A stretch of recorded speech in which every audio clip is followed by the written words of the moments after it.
And so I'm very happy to welcome, albeit only virtually, Philippe Choné today, who's going to talk about double marginalization and vertical integration, which is joint work with Laurent Linmer and Thibaut Verger.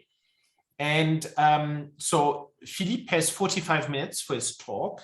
And this is then followed by a discussion by Giacomo Calzolavi, about 5 minutes, and then we open the floor to general discussion. Having said this, though, the new VIOS rules are that, if you want to ask an important question, in between, just, don't need to raise your hand, just ask the question. Just go ahead. Obviously, try not to monopolize here the talk. Okay, thank you very much.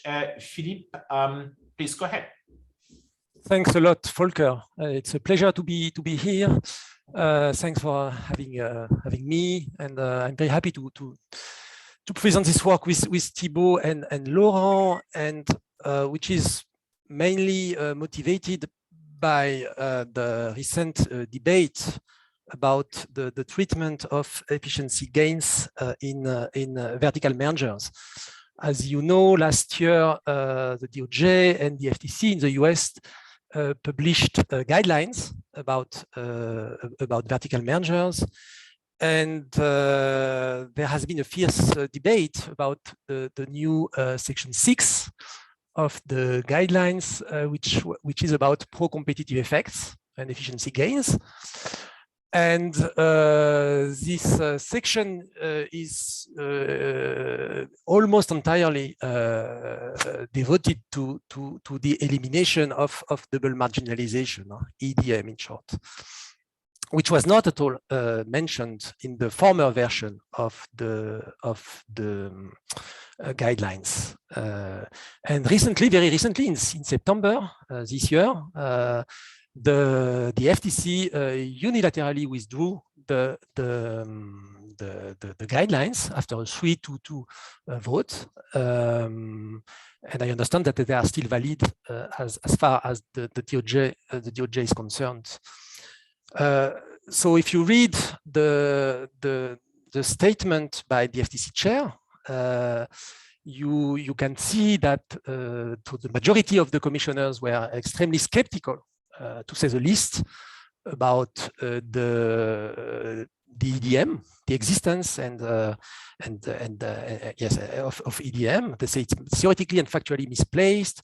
So they give examples where EDM elimination of double markup failed to materialize, and they advocate for clearly for a negative presumption, in a sense, presumption that in fact EDM does not even exist. If I perhaps I exaggerate a bit, but they are highly skeptical. And on the other hand, the two dissenting commissioners remind and state that vertical mergers are different animals from horizontal mergers, that vertical integration changes make or buy decisions and reduce costs, eliminate markups, and so reduce costs, make competition potentially more aggressive, and that can benefit consumers.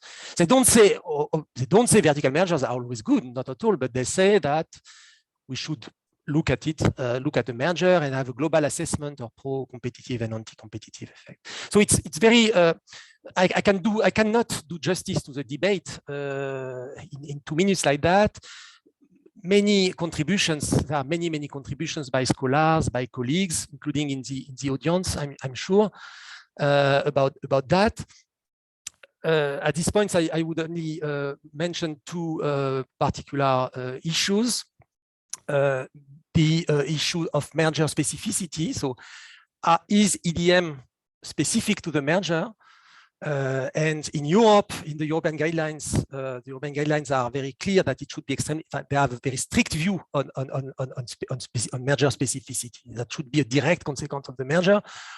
While if you read the vertical merger guidelines in the US, they have a more extensive or more permissive, if you want, more flexible vision or standard in terms of merger specificity. And the same for passing on to consumers. The standard is very strict in the US and would seem less strict. Sorry, very strict in Europe. Extremely strict in Europe, and would seem less strict, more permissive, if you want, in the US if you read the guidelines. In Europe, it's extremely clear that the standard is final consumers or consumers, and consumers should not be worse off as a result of a merger. It's clearly stated. In the US, final consumers in the guidelines, they are not even mentioned in the section 6 section 6 about EDM. So stricter standard for merger specificity and passing on in Europe. So we do not claim we can reconcile everyone with this paper, but what we do is that we develop a theoretical. This is a theory paper. This is a theory paper, and we develop a theoretical framework where first DM is optimal under sophisticated contracts. So it's not an artifact of some contractual restriction, the double marginalization. So it's elimination. So EDM will be merger specific. We will have final consumers in the picture, and the effect of the merger on consumers will depend on the interaction of foreclosure effect and EDM,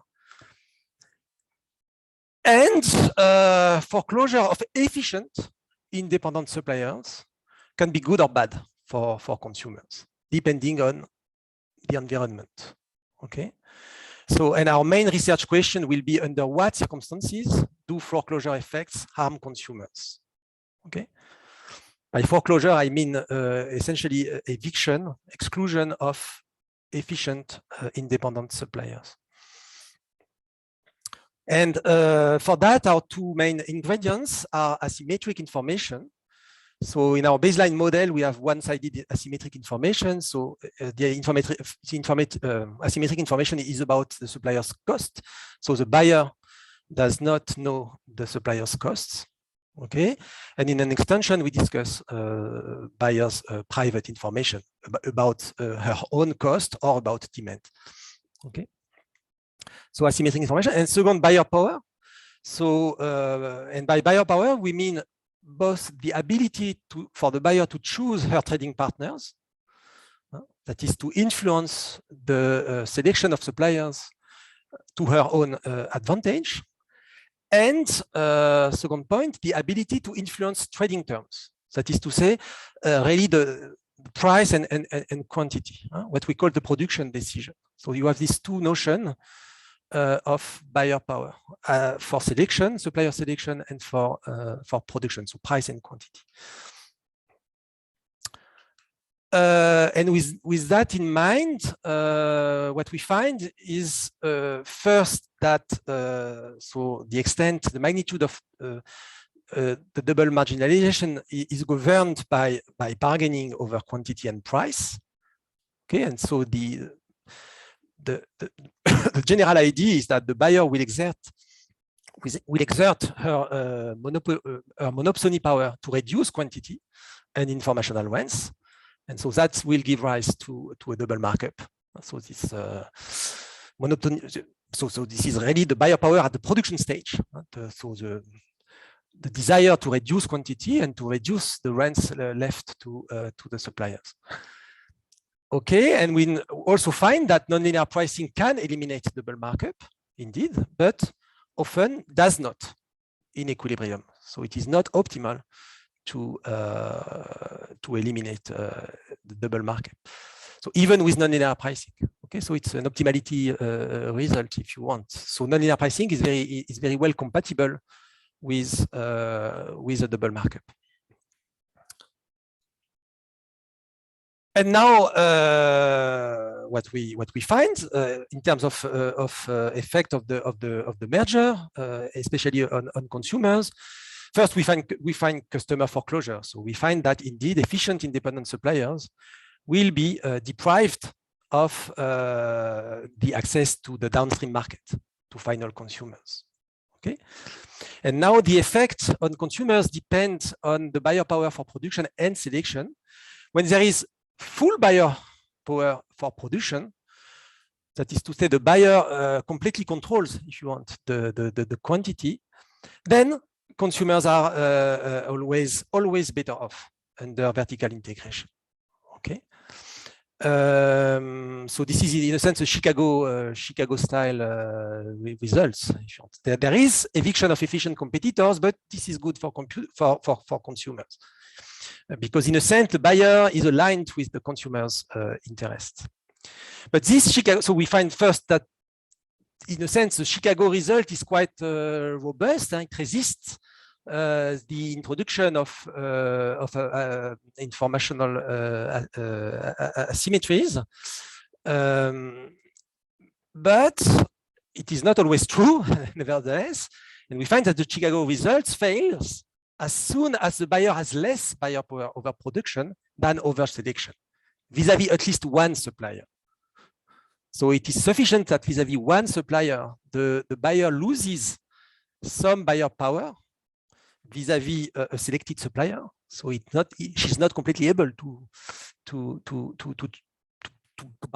choose quantities according to her own profit, if you want. Suffices that for one supplier it's like that, for the Chicago result to fail. And at this point, I'm done with the introduction. So this is the roadmap. So I will present the framework, discuss first vertical separation, then vertical integration, then perhaps give some policy recommendation in terms of what the competition agencies should look at to decide in which case we are.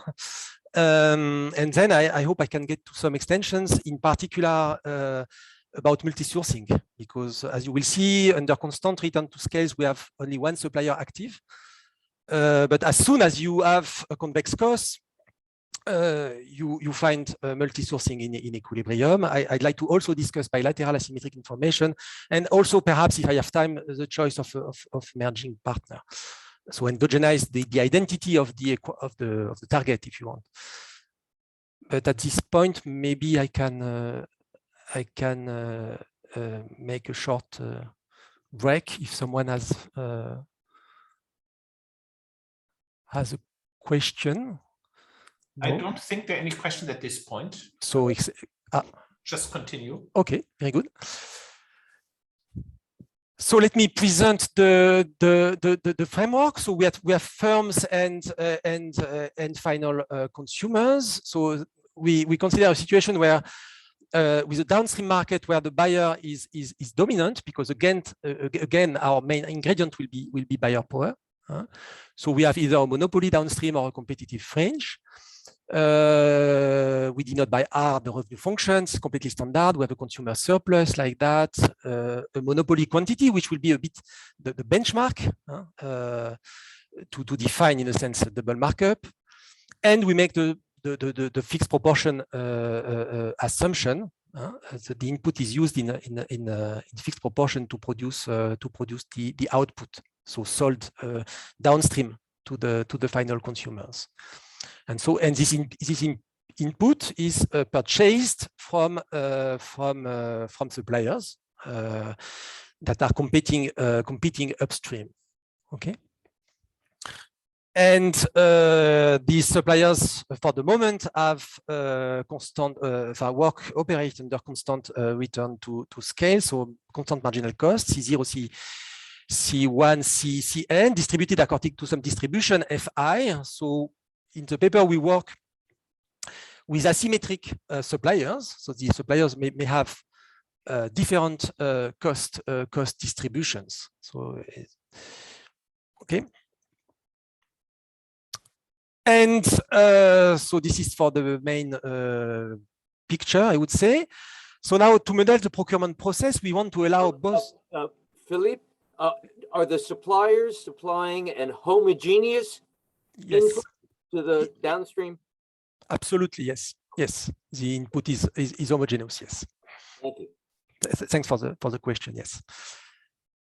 So now, as regards the procurement process, we want to allow for both simultaneous or sequential procurement process.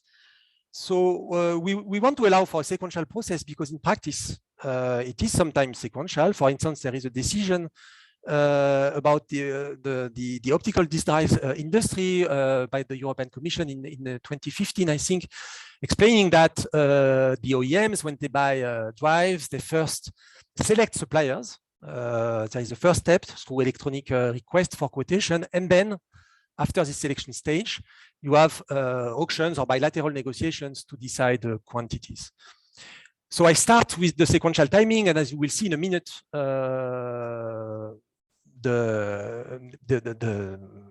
we also allow for simultaneous bargaining. But let me first start with the sequential timing. So we have two stages, if you want. So first, a selection stage where the suppliers are selected or listed, if you want, by the buyer. And here we assume a monotonic selection rule. That is that if you select a supplier for one cost level, this supplier will also be selected for lower cost levels. So if a supplier is selected for C, it will be selected if he's more efficient than C, if his cost is lower than C. So which seems quite reasonable. And so, as you will see, due to this monotonicity assumptions, after selection, when a supplier is selected, what is learned is that this supplier, his cost is below some threshold, as you will see. But the costs of the supplier will not be revealed at the selection, not completely revealed at the selection stage. And so, once a single supplier or many suppliers are selected, there is a production stage with bargaining over prices and quantities. So let me explain the bargaining over prices and quantities. So here we use Leslie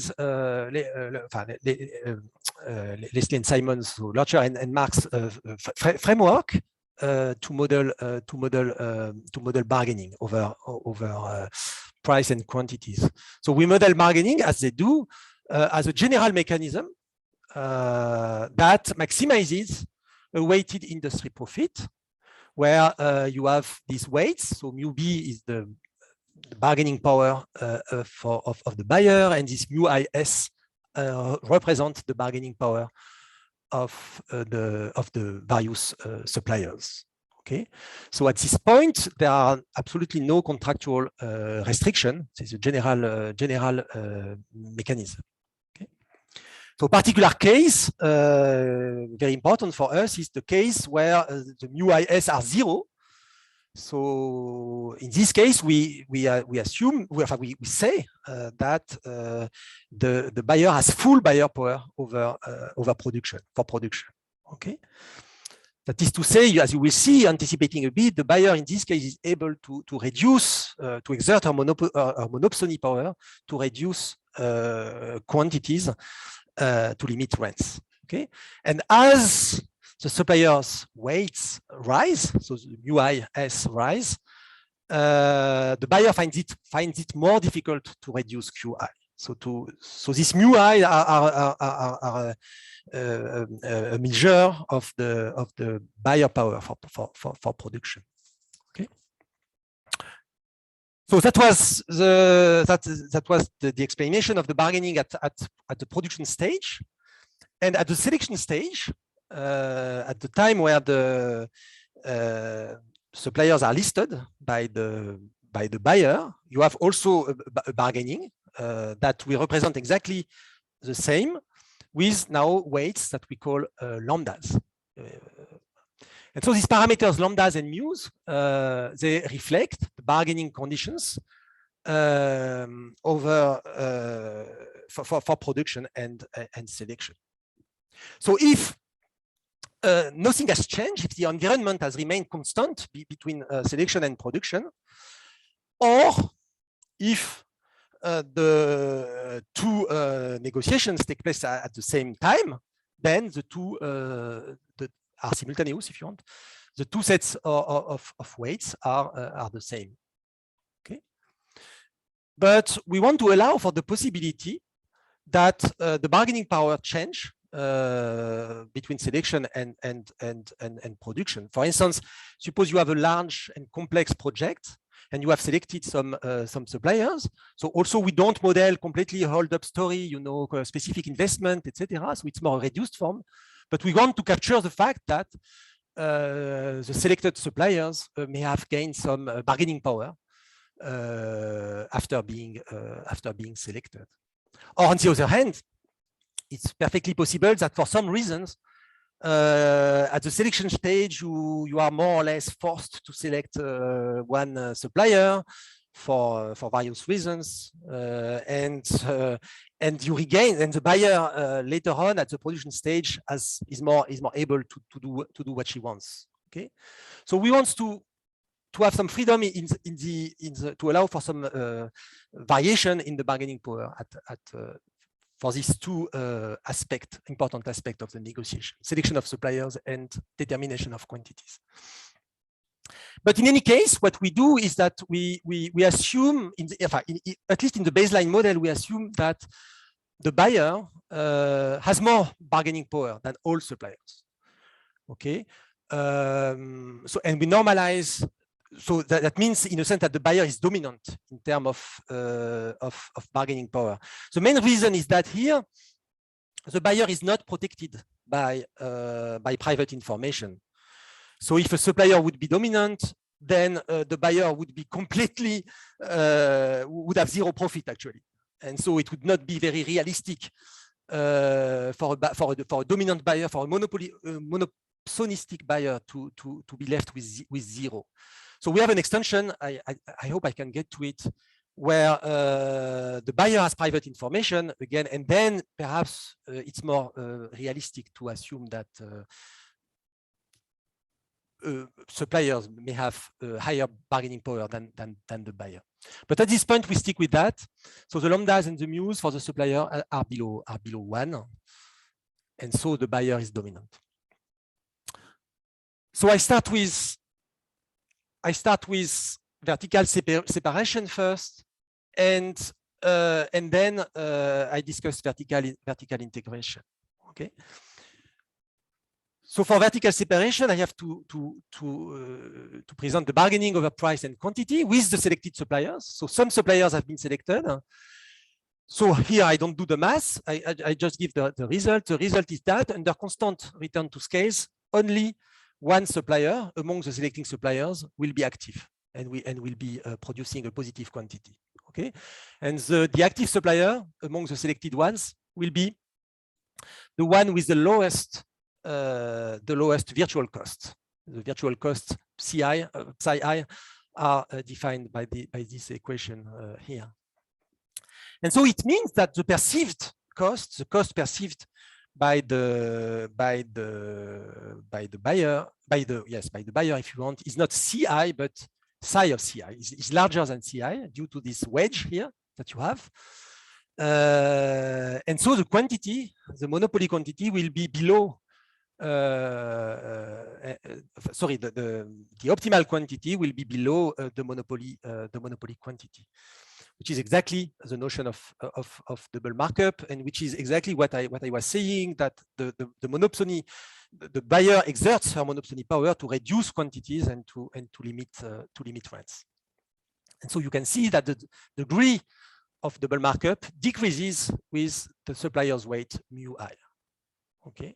So under full bargaining power for production, when mu I equals 0, the buyer reduces a lot the quantity compared to the monopoly benchmark, if you want, and as mu I, as the weight of the suppliers increase, she cannot do that any longer. So that was for the determination that's for the determination of the quantity. Now for supplier selection, so after selection, as I said, B learns that the selected suppliers are below some thresholds. So I have used that before, actually. And so now, which supplier is selected in the first place? What we find is that the selected supplier in the first place is the one with the highest virtual profit, the virtual profit being defined here in this equation. And this virtual profit depends on both the bargaining weights for production and the bargaining weights for selection. So for instance, when the two bargaining weights are the same, so in a sense, there are just one big bargaining, if you want. What we see here is that at given level of cost, the selection decision is biased in favor of the most powerful supplier. Okay, the most powerful supplier will be selected because his weight enters the selection process, in a sense. He enters the bargaining environment in the selection process. While on the contrary, if the buyer is able to completely choose her trading partner, so she has full buyer power under selection, for selection, sorry, then the decision is biased against powerful supplier. In a sense, in this case, the buyer will not select, will try to avoid selecting suppliers with strong bargaining power later at the production stage. She wants to discard them, to dismiss them, to avoid having to bargain with them later. So we show in the paper, I skip this slide here, we show in the paper that we can implement this mechanism in dominant strategies with a clock auction, actually, a descending auction where suppliers are offered a less and less rich menu of contracts of two parts tariff.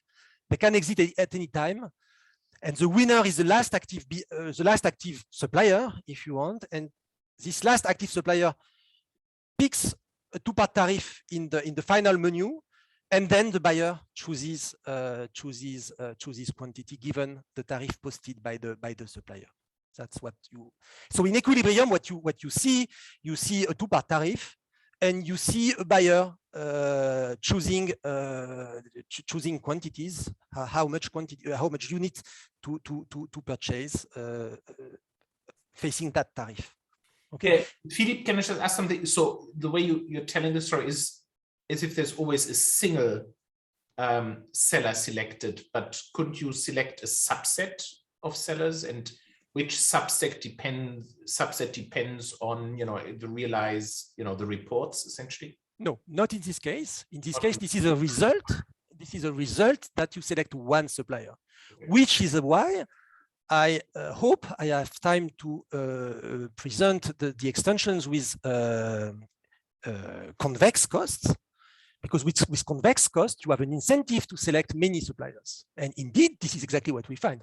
With convex cost, you have many suppliers in equilibrium, both pre-merger and post-merger, actually. So that's interesting for that. But with linear cost, you select only one. And so you see, you have double markup, you have a two-part tariff, and still you have double marginalization.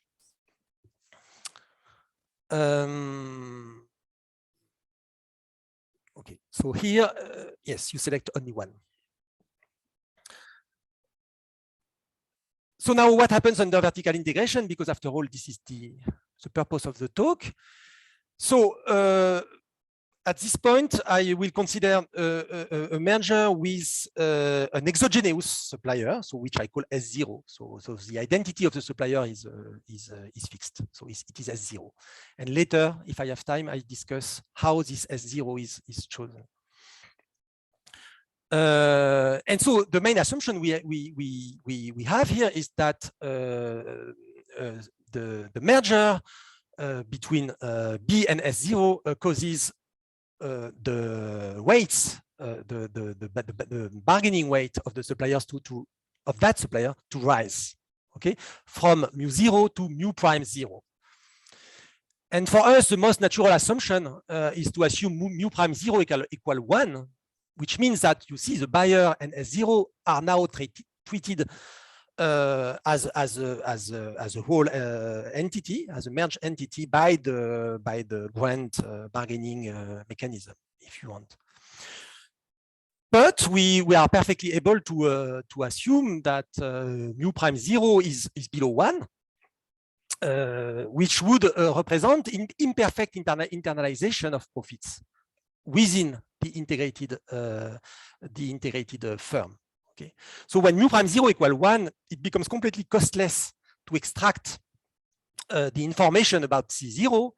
So while if mu prime is above mu 0, so post-merger weight is above pre-merger, but still below 1, it remains a bit costly to extract the rent, because the S0 has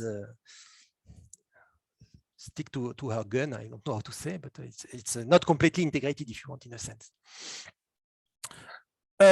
So what are the main effects of a vertical integration in this context? First, suppose that the buyer was already pre-merger purchasing from S0. Then she continues to do so post-merger, and we find that DM is either completely eliminated if mu 0 equal 1, or reduced if mu prime 0, sorry, equal 1 or is below 1. So this is what you have in the standard textbook. So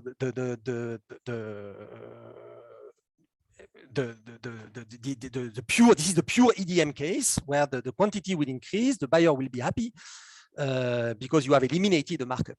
Okay. So second effect, if now an independent supplier was producing ex ante and continues to produce ex post, that independent supplier will produce actually the same and sell the same quantity to the buyer, but will be exploited in a sense.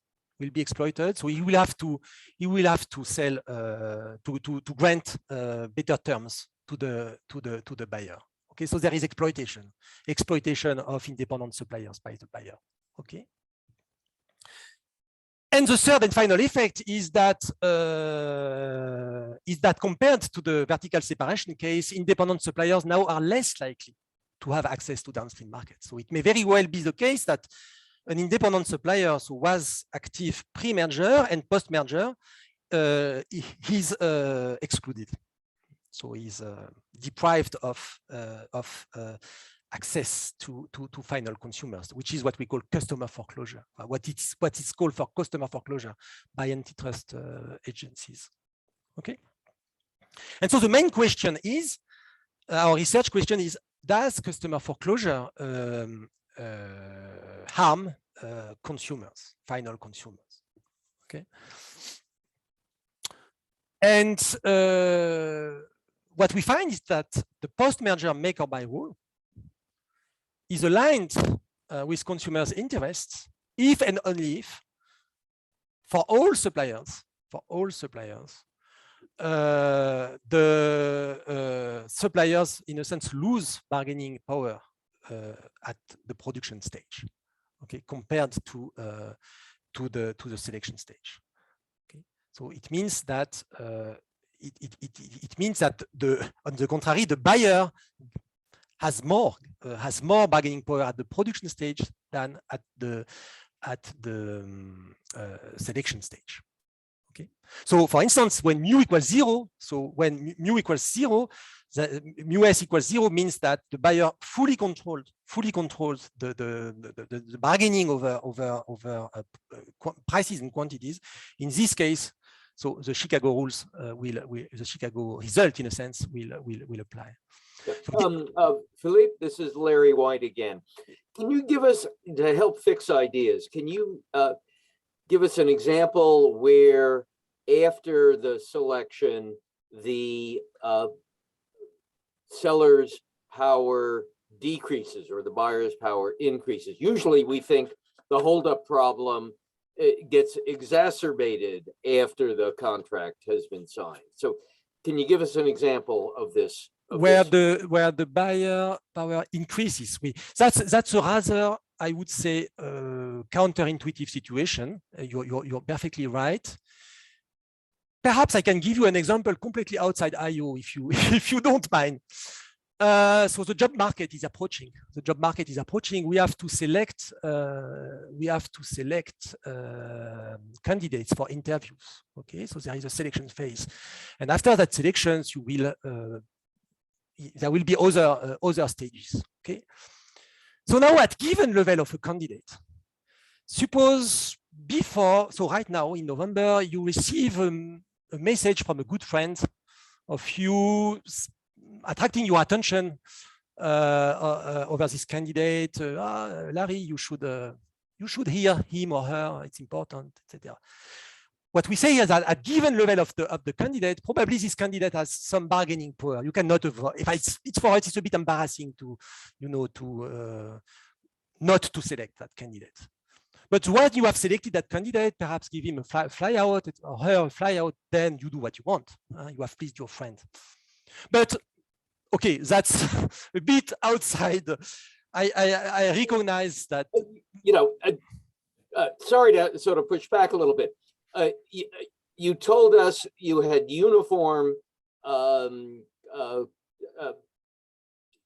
no differentiation among your suppliers, so it's a standardized product. You've selected a supplier, I suppose, but does the supplier then, if you tell me the supplier then has to invest a bunch of sunk cost specialization, then of course we're back to the automobile industry buying from parts kind of story. I agree with that. If you have some specific investment made by the supplier, yeah. So you could imagine that that's a reduced form for that. Yes. Okay. Indeed. So, but right now you don't have any. We don't model. But it would be quite complicated.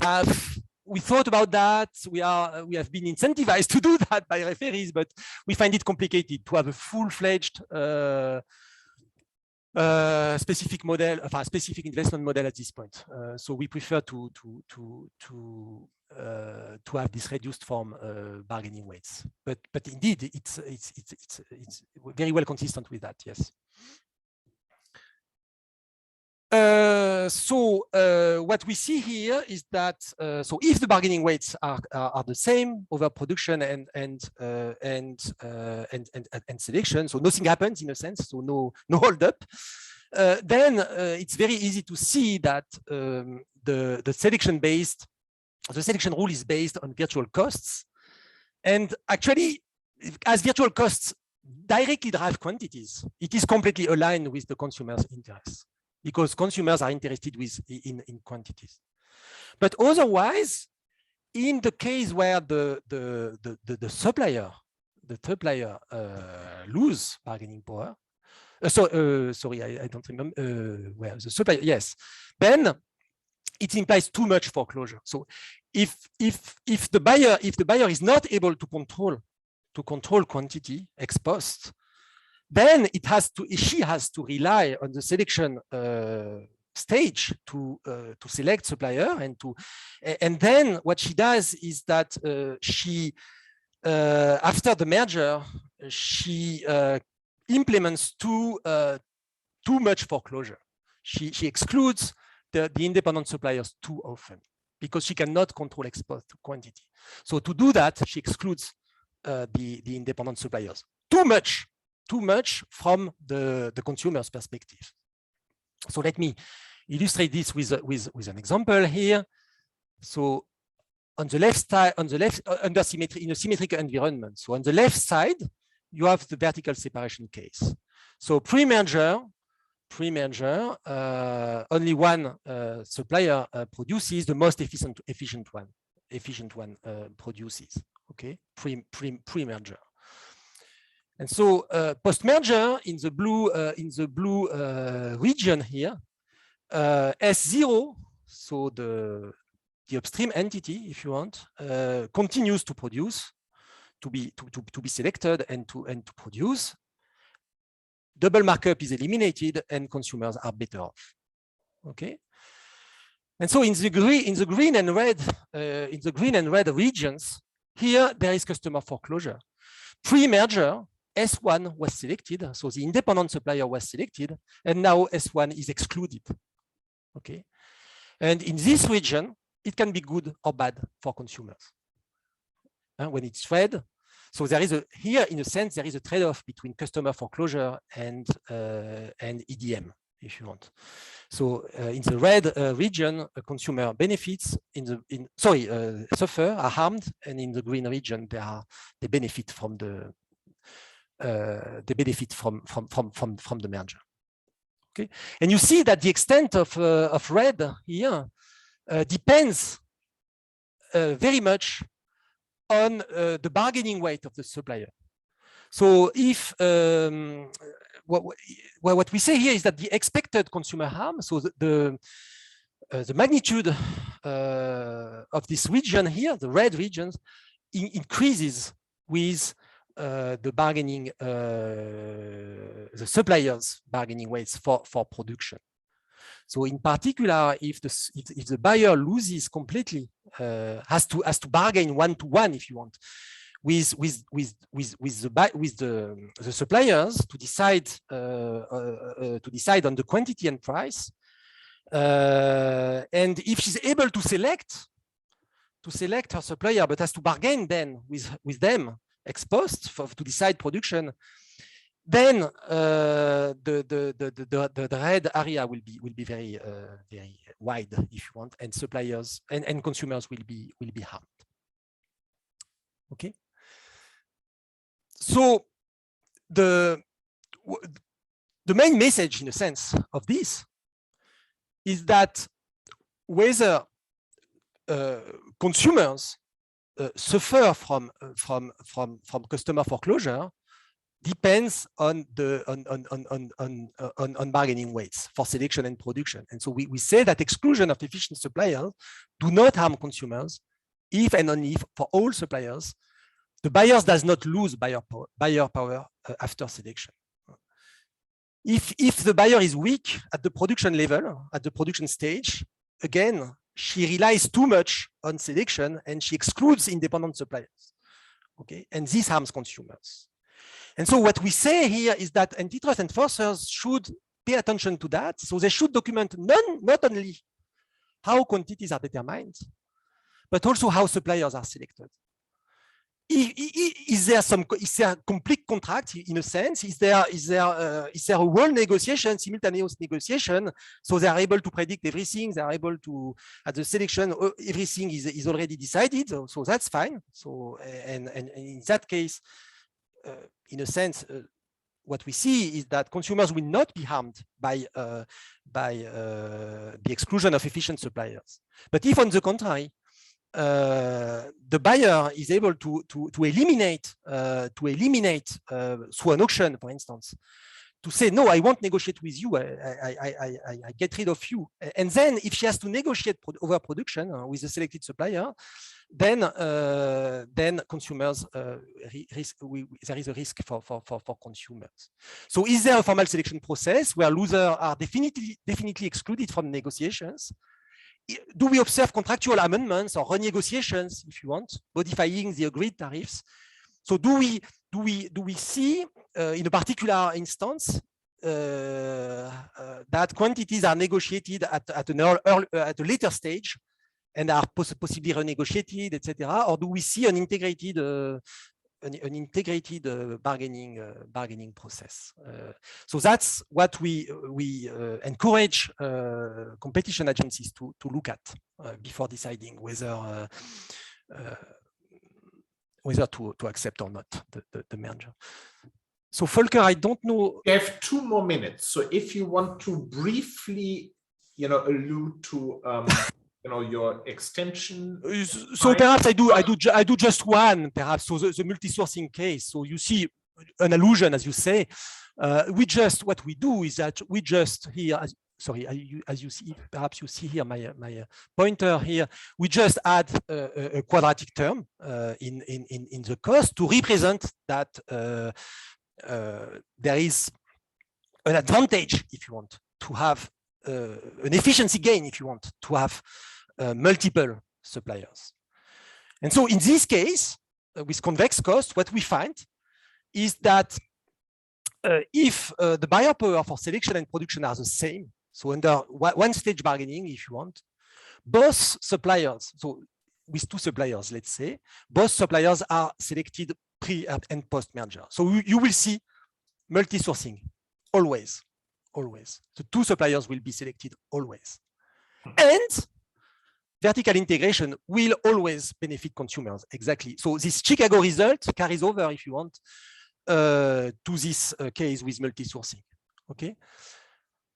But if, again, buyer controls selection, but then has to bargain over quantities with selected suppliers, then sometimes she will not select the two suppliers.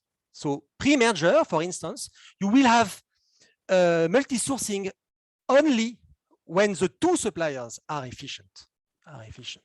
And when one supplier is efficient and one supplier is inefficient, you select just one. Because you want to minimize rent. So you select just one, and this is obviously inefficient.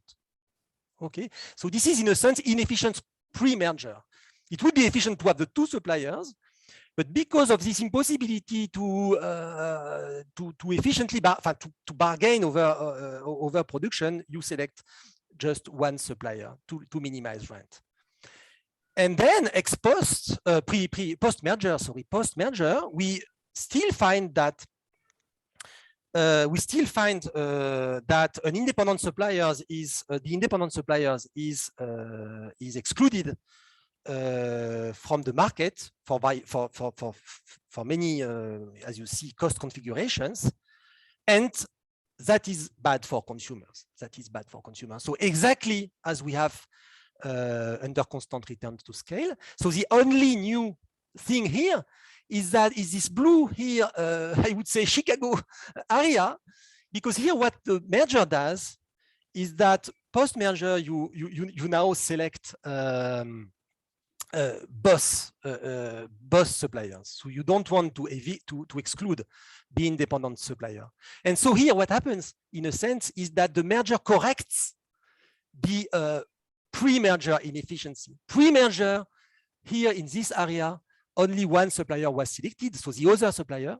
And now post-merger, you like your the buyer likes in a sense her upstream entity, so she selects the two, and this is good for consumers. Actually, this is efficient and good for consumers. Okay, so thank you very much, Philippe. Sorry for thanks for your patience. Okay, thank you very much. Very interesting talk. So let's now move on to your discussant, Giacomo. Thanks a lot. I guess, Philippe, you can unshare, I guess. Exactly. Thank you. I think that's... Okay. Anyway, Giacomo, go ahead. Yeah. So can you see my slides? Yes. Thanks a lot for having me and discussing this excellent paper. We know this group of co-authors. They produce very nice papers, and this is another outcome of this team. So a few words about the what's the paper. So the key elements. Sorry, just a second of the paper. The building blocks: vertical relation model with one buyer that buys homogeneous products from several potential suppliers. Suppliers have private information. This is the source of the friction. And they study a two-stage mechanism where the buyer decides first the suppliers to deal with, and then the terms of the bargain, which means production. So, and allocation is at each stage is identified by maximizing a weighted sum of the buyers and suppliers payoff, like in the paper by Simon and Leslie. And the novelty here is that in this two-stage bargaining, we have that weight of the agents change over time. Okay, so they change in the selection and production stage. So the solution, Philippe didn't show the math, but the math is, I think, is quite useful. So here, what you see here is the payoff of the buyer plus some weights of the payoff of the selected suppliers. I'm just mentioning what happens at the production stage. Mu is the weight. The payoff of the supplier is the payment minus the cost. Then by simply substituting the payoff of the buyer, you get this expression. And from this expression, you get almost many parts of the papers. So the first part that you want to maximize is the surplus, what the buyer gets out of the output Q minus the cost of production. And then you have the informational rent. And from here, we know where to how to proceed. Since the supplier has private information, what is really relevant is not just the marginal cost, but is the visual cost in order to account for the bias rate. And also notice here that there are some ways in which you can maximize simply the total surplus in this situation. In this case here, one possibility is that the mu is equal to 1, which is what happens with vertical integration, or that the rent goes to 0, which is happening with full information. And on top of that, then Philippe and co-authors had that was a set production stage. Then they somehow add up on that the selection stage, where you have to look at the virtual twice cost from the point of view of the buyer. The results. What is nice is that here now double marginalization is endogenous because it's generated by the inalienable friction of private information. So it's not created by contractual restrictions. Vertical integration with some suppliers, on one end, it eliminates the distortion or reduces the distortion in the buyer that supplier relationship.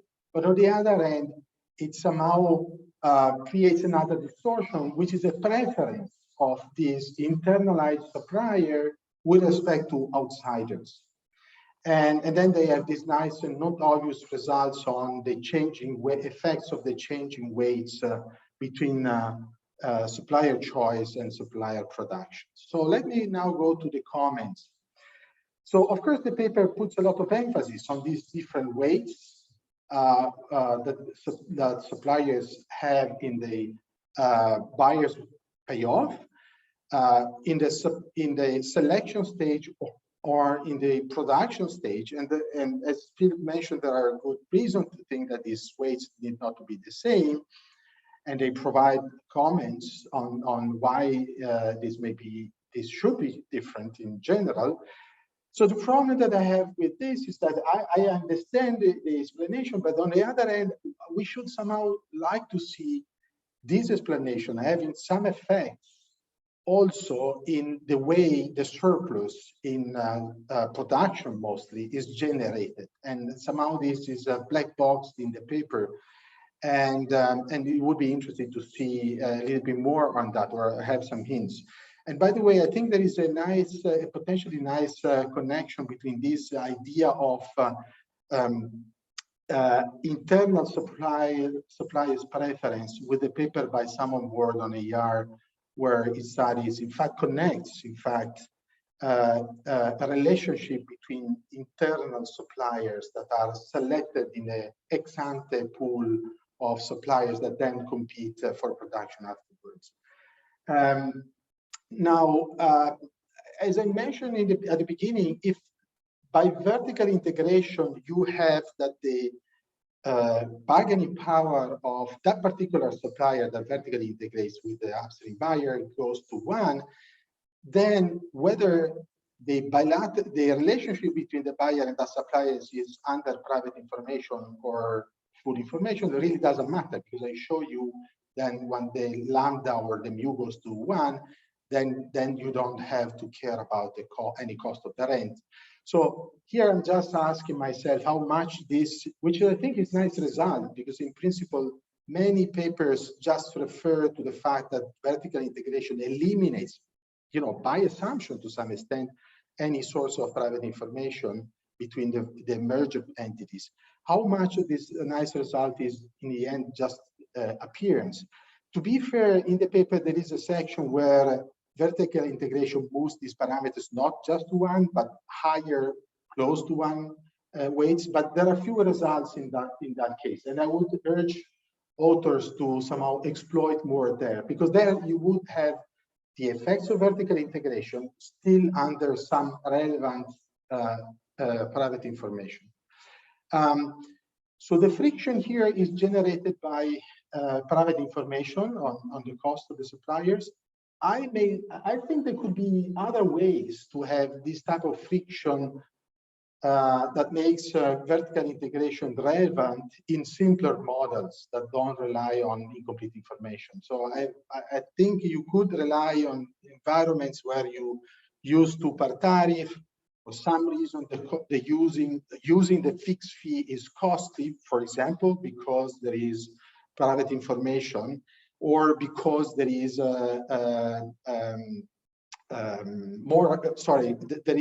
the suppliers are risk averse, and I think this could be reduced for generating similar, could in principle generating similar results. So the last few comments I have, I think I would have liked to see a bit more what it would be the grand optimal mechanism. With grand optimal mechanism, I mean combining the first stage and the second stage. So there is a discussion on this, but it's quite quick in the paper. So a few comments on possible extensions. It may be interesting to see what happens if you have horizontal mergers between some of the suppliers, and the implication on how this horizontal merger may increase the bargaining power of these merged suppliers with the buyer. And it could be interesting also to dig a little bit more into what is partial ownership, which is referring to what I meant before. You go from a lambda I weight for the buyer I before merger to partial ownership where this weight increases, but not up to 1. And that would be a case of, so there is a related paper by Honor and Stahl on the RAN a few years ago that actually studies the somehow optimality of partial backward integration. Should be interesting to see if you have something on those lines. And I'll stop here. Okay, thank you very much, Giacomo. Very nice discussion. So now, Philippe, we are sort of in this unusual situation. Philippe couldn't really hear your discussion because he had to run out of the building because there was a fire alert in his building. So probably someone knew that he would be presenting, and I assume it was a false alarm. And anyway, so but fortunately we did record it. So Philippe, I'm going to send you the. Well, I'm back, but I missed. It was not an alert. It was not a test. Actually, it's okay. Let's not waste time. So I don't think you can respond to Giacomo since you didn't watch it, but I'm going to send it to you. But maybe we have questions, comments from the audience. So now's the time. Philippe, meanwhile, nice seeing you safe back. And what you see is what you could get from my comment. Okay, thanks a lot. In any case, Giacomo, I'm so sorry. That, I think Justin wants to say something. Yeah, just a real quick comment, and there may be an economics paper on this. I should probably know, but if not, there's an old idea, like in business, that if you vertically integrate, you not only control the production, but you get more information that would be relevant to dealing with other suppliers as well. So, just a possible additional ingredient. If you wanted to make your model more complicated, you could imagine that would be an informational effect that would benefit your relations, so to speak, with all the suppliers. Thanks a lot for the comment. Yes.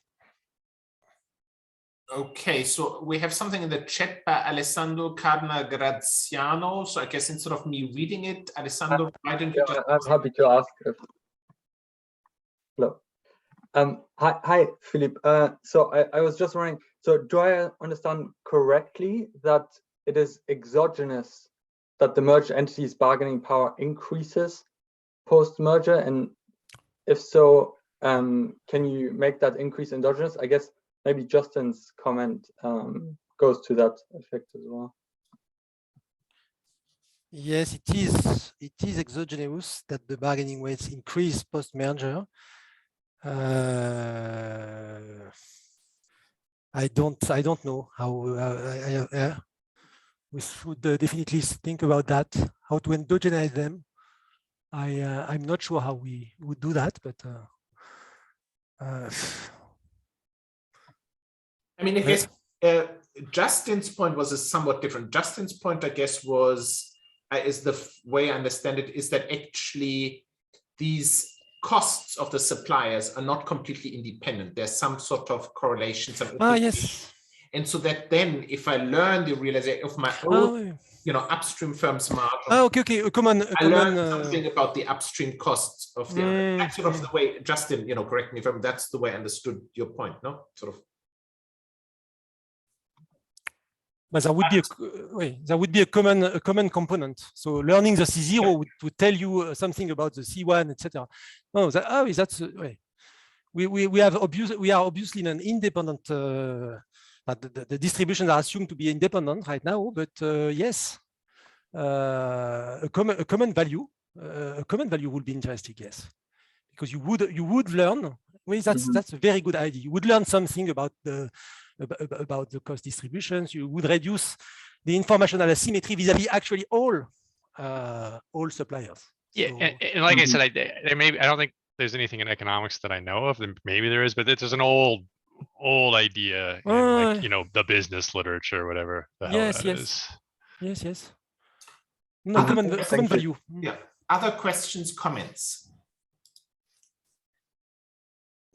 In the meanwhile, I would just say that then if you have this type of correlation, then the first stage is going to be very complicated. But yes. The first stage, right? Because in the first stage, you are learning information that you can then exploit in a very sophisticated way in the second stage. Maybe because you want, perhaps it would give an incentive to select more suppliers to better estimate the common value in a sense. I mean, the problem, of course, is I think with correlation in these kind of things is that it's easy to extract all of the rents, right? If you think about the Kramer-MacLean mechanism, so then you get full rent extraction for free. I mean, that's always a bit of a bit paradoxical. Yes, surprising. Yes. No, but that's surely an interesting avenue for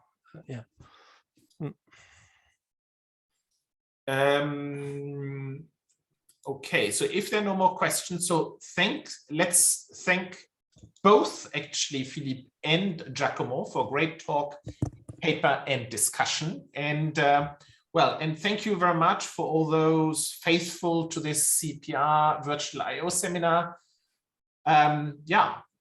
Thanks for coming, and happy holidays. It's a bit early, but I guess we won't have a seminar before the holidays. Okay, bye-bye. You too. Thank you, bye.